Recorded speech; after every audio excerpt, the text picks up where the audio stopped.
जयति सततमाद्यं राधिका कृष्णयुग्मं व्रतसुकृतनिदानं यस्सहैति मूलं विरलसुजनगम्यं सच्चिदानन्दरूपं ब्रजवलयविहारं नित्यवृन्दावनस्थं या श्री स्वयं सुकृतिनां भुवनेषु लक्ष्मी पापात्मनां कृतिधियां हृदयेषु बुद्धि श्रद्धा सतां कुलजनप्रभवेषु लज्जा तां त्वां नतास्म परिपालय देवि विश्वं दुर्गे स्मिता हर्षि भीतिमशेषजन्तो स्वस्थ स्मिता मतिमतीव शुभां ददासि दारिद्र्यदुःखभयहारिणिका त्वदन्या सर्वोपकारकरणाय सदार्धचित्ता असुतासुरैः पूर्वमभीष्टसंशया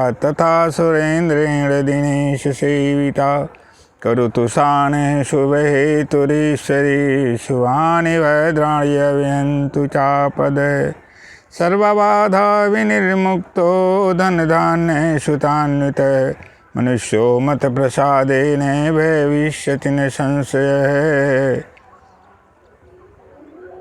देहि सौभाग्यमारोग्यं देहि मे परमं सुखं रूपं देहि जयं देहि यशो देहि दशो जये स्वल्पैरविनिपते सम्राजं प्राप्स्यति भवान् सर्वं रिपुन्नस्खलितं तो तत्र भविष्यति सर्वस्वरूपे सर्वेशे सर्वशक्ति समन्विते भवभ्यस्त्राहिनो देवी दुर्गे देवी नमोस्तुते सर्वतो भावेन शरणागतोऽस्मि जननी माता शरणं वरणं शरणं वरणं शरणं वरणं अम्बे माता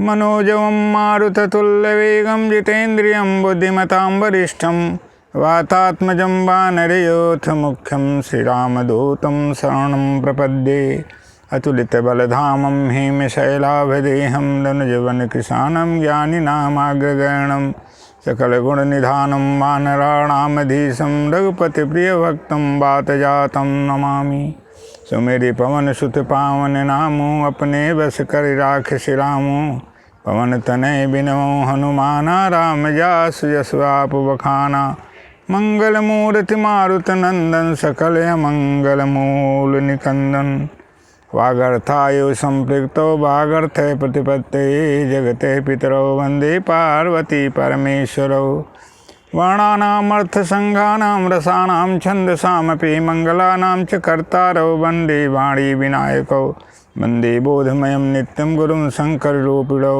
याभ्यां विना न पश्यन्ति सिद्धा स्वान्तस्तमेश्वरम्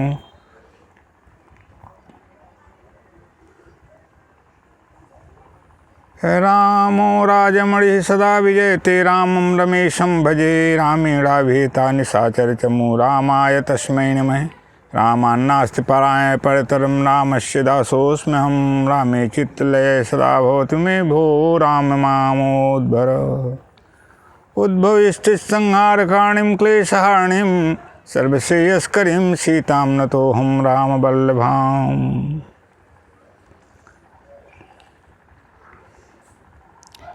आज का शीर्षक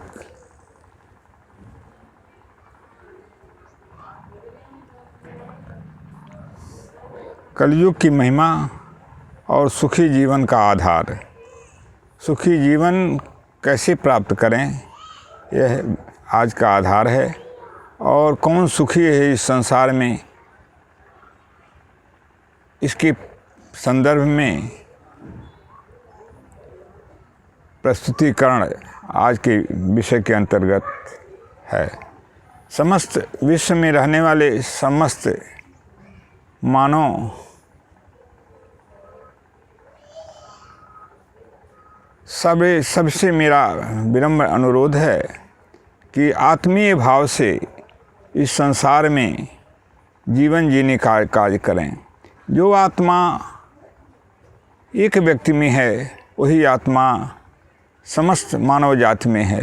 इस कारण, इस हेतु समस्त मानव एक दूसरे से बंधुत्व भाव से प्रकृतितः जुटे हुए हैं और उसको सम्यक निर्वाह करने की परम आवश्यकता है। और यदि ये भाव सुभाव मानव में आ जाएं तो सुनिश्चित है वैर भाव एवं कलुषित भावना, दुष्चिंतन, दुराशा एवं दुष्ट प्रवृत्ति में स्वयं में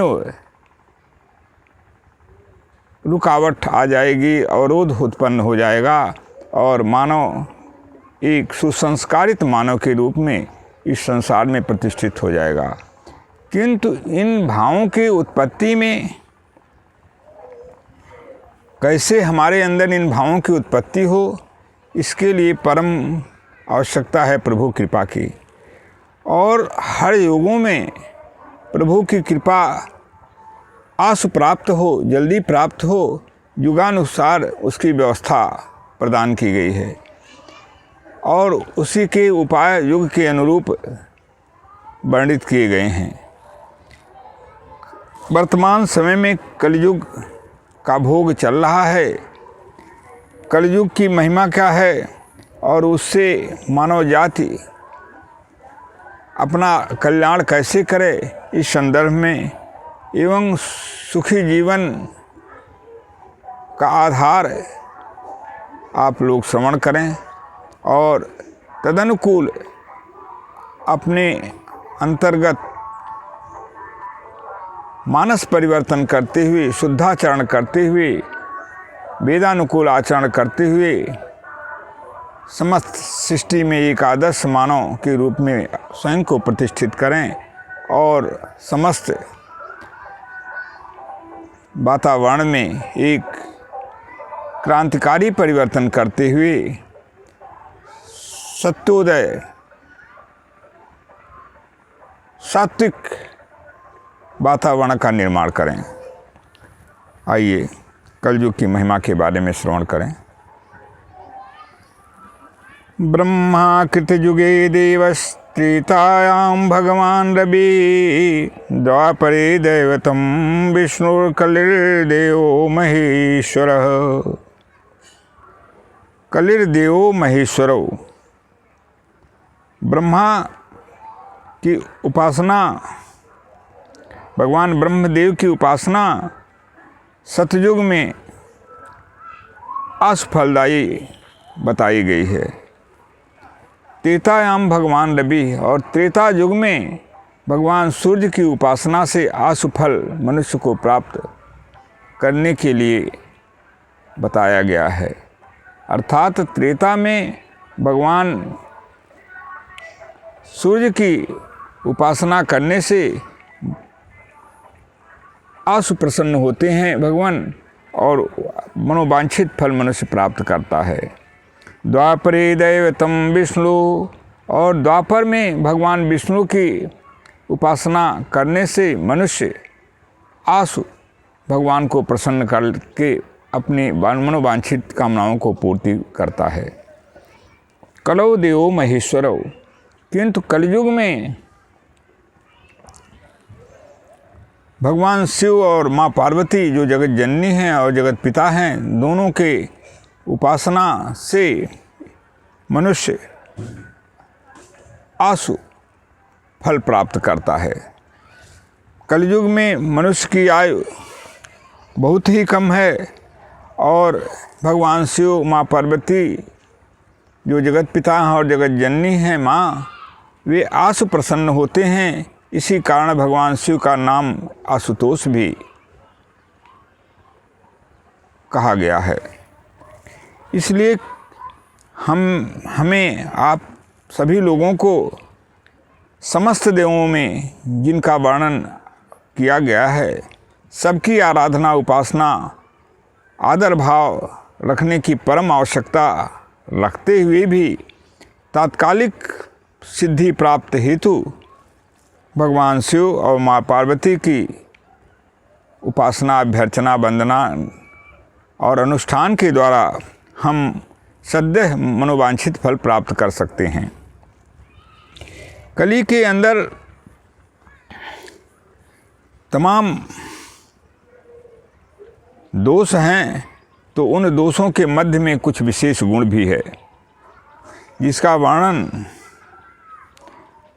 सुखदेव जी मरण को आलिंगन, मृत्यु को आलिंगन करने हेतु तैयार महाराज परीक्षित को सुनाते हुए कहते हैं, कलिर्दोष निधि राजन अस्ति एको महान गुण है, कीर्तनादेव कृष्णस्य मुक्त संग परम व्रजेत।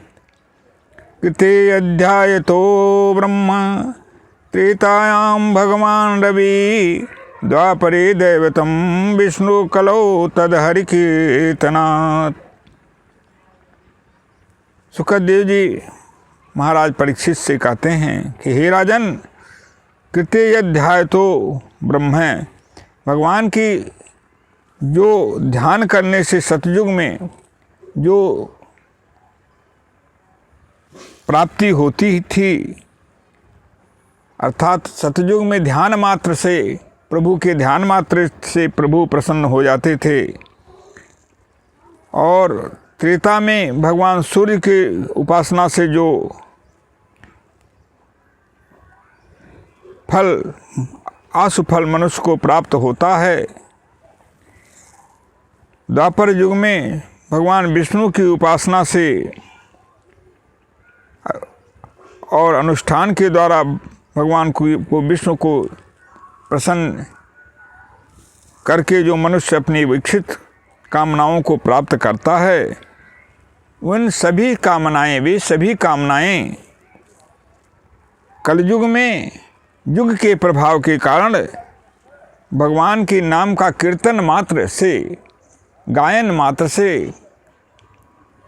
ही मनुष्य प्राप्त कर लेता है। इसलिए कलयुग सारे युगों में, समस्त युगों से दोषपूर्ण होते हुए भी महान गुणवान है।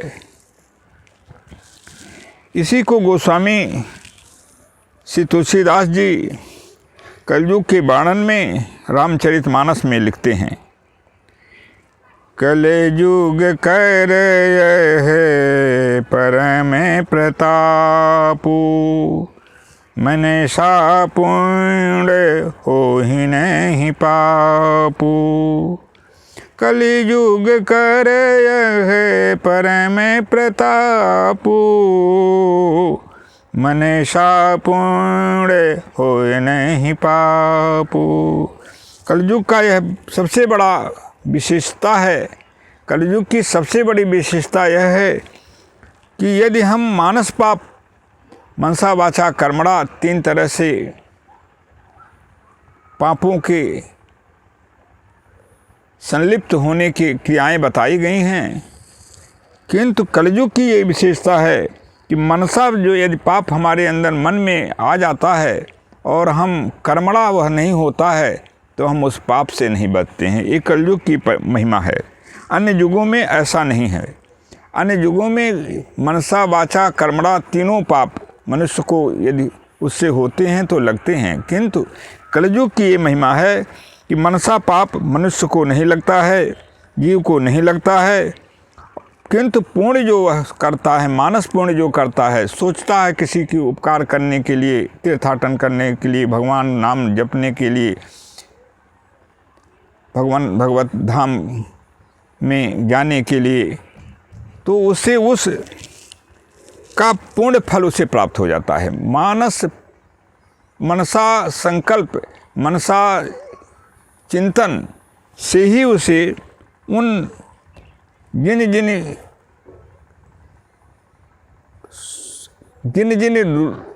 शुभ कर्मों का वह चिंतन करता है, उसके फल उसे प्राप्त हो सकते हैं और हो जाते हैं।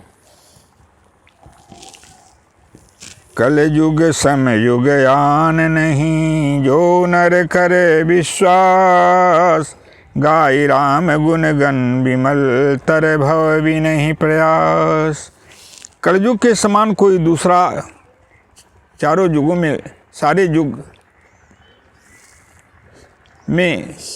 युगों में सबसे श्रेष्ठ युग कलयुग इस कारण भी है क्योंकि यदि श्रद्धा और विश्वास के साथ भगवान राम के गुण गान और विमल जस का यदि कोई गायन करता है तो वह इस भवसागर को बिना ही प्रयास उस भगवान के नाम की जाप से, भगवान के नाम के बार बार उच्चारण से, गायन से वह भवसागर को पार कर लेता है। ये कलयुग की विशेषता है। कलयुग केवल नाम धारा, सुमिरी सुमिरी नर उतरहि पारा। कलयुग से केवल नाम धारा, सुमिरी सुमिरी नर उतरहि पारा। कलयुग में सिर्फ नाम ही भगवान का एक आधार है जीव मात्र के लिए, और उस नाम का जाप, नाम का स्मरण चिंतन करते हुए मनुष्य अपार भवसागर से पार हो जाता है, अर्थात तो अपने परम लक्ष्य को प्राप्त कर लेता है, प्रभु को प्राप्त कर लेता है। कलियुग केवल हरि गुण गाहा, सुमिरत नर पावहि भवथाहा। कलियुग केवल हरि गुण गाहा, सुमिरत नर पावहि भवथाहा। कलयुग में भगवान के गुणों का गान करने से, उनके गुणों का बखान करने से, वाणी द्वारा उनके गुणों की बार बार वर्णन करने से ही और उनका स्मरण करने से ही मनुष्य इस संसार रूपी सागर से पार हो जाता है। एक कलयुग की महिमा है। इसीलिए गोस्वामी श्री तुलसीदास जी लिखते हैं, तुलसिया तन खेत है, मन बच कर्म किसान। तुलसिया तन खेत है, मन बच कर्म किसान।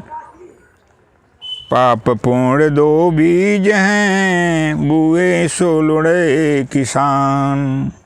तुलसीदास जी लिखते हैं, तुलसीदास जी कहते हैं, यह शरीर खेत के रूप में है। क्षेत्र, जिस तरह से हम खेत में खेती करते हैं उसी तरह से खेत के रूप में यह शरीर भी है। और इस खेत में किसान का काम कौन करते हैं? मन, वाणी और कर्म। ये तीन तरह के किसान इस शरीर रूपी खेती में खेती का काम करते हैं। पाप पूर्ण दो बीज हैं, और ये मन, वाणी, कर्म के द्वारा ये किसान कौन सा बीज बोते हैं? पाप और पुण्य का दो बीज इस शरीर रूपी खेत में बोने का काम करते हैं। और जिस तरह से जो पाप का बीज बोता है वह पाप के फल को अर्थात दुख को प्राप्त करता है, और जो पुण्य का बीज बोता है वह पुण्य के फल अर्थात सुख और भगवत प्राप्ति को प्राप्त करता है। स्वर्गलोक का गामी होता है, प्रभु के धाम का मोक्ष का भी गामी होता है, और मनोवांछित फल प्राप्त करने के अधिकारी बन जाता है।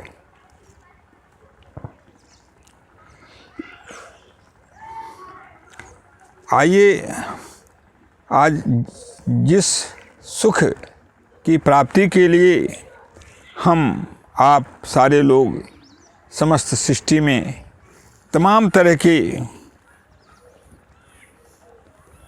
विधाओं का प्रयोग करते हुए सुख की प्राप्ति के लिए अनवरत प्रयास करते हैं, वह जाने कि वह सुख किसे प्राप्त है। और सुख का प्राप्त होना ही हर मनुष्य की एक प्रबल आकांक्षा होती है, किंतु वह सुख प्राप्ति के साधन कौन हैं और वह सुख किन्हें प्राप्त है, इसे आप लोग श्रवण करें।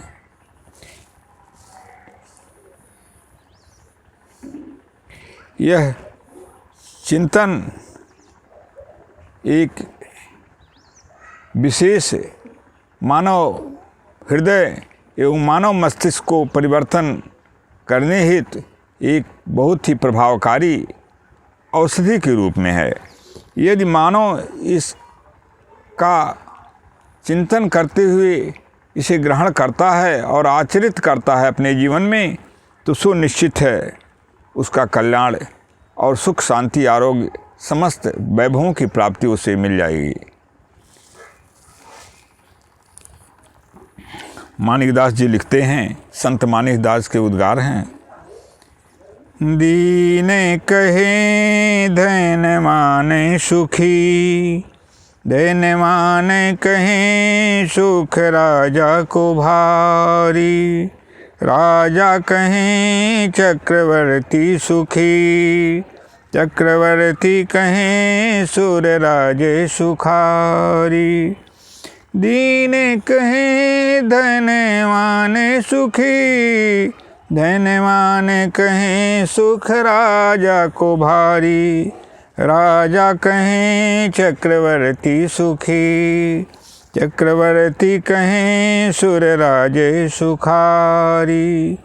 सुरराज कहे चतुरानन सुखी, सुरराज कहे चतुरानन सुखी, चतुरानन कहे सुख विष्णु को भारी, चतुरानन कहे सुख विष्णु को भारी। मानिक दास बिचारी कहे, मानिक दास बिचारी कहे, हरि भक्ति बिना सब जीवे दुखारी, हरि भक्ति बिना सब जीवे दुखारी। तन दुखी को मन दुखी, चिंता चित्त उदास, तन दुखी को मन दुखी, चिंता चित्त उदास, थोड़े थोड़े सब दुखी, सुखी राम के दास, थोड़े थोड़े सब दुखी, सुखी राम के दास। इसी को प्रमाणित रामचरितमानस में गोस्वामी तुलसीदास जी द्वारा किया गया है।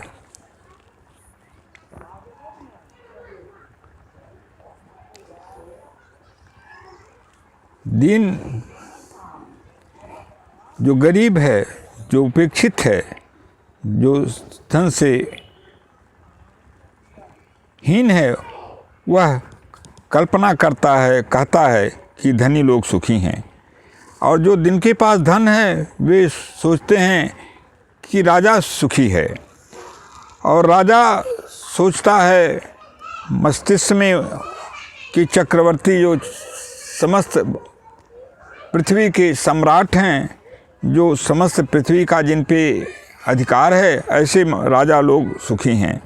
और चक्रवर्ती जो सम्राट जो बन गया, वह सोचता है कि इंद्र जो देवताओं के अधिपति हैं, स्वामी हैं, वे सुखी हैं।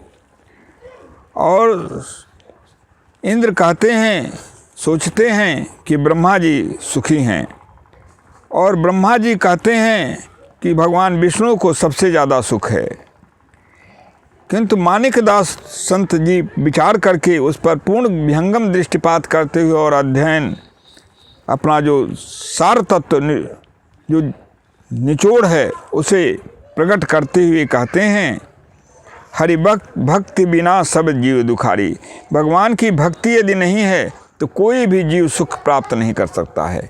अर्थात भक्ति ही सब सुखों की मूल है, इसलिए भक्ति को प्राप्त करना परम आवश्यक है। भगवान की भक्ति प्रभु की सानिध्य, प्रभु की कृपा एवं धर्माचरण एवं प्रभु के बन जाने से ही प्राप्त हो सकती है।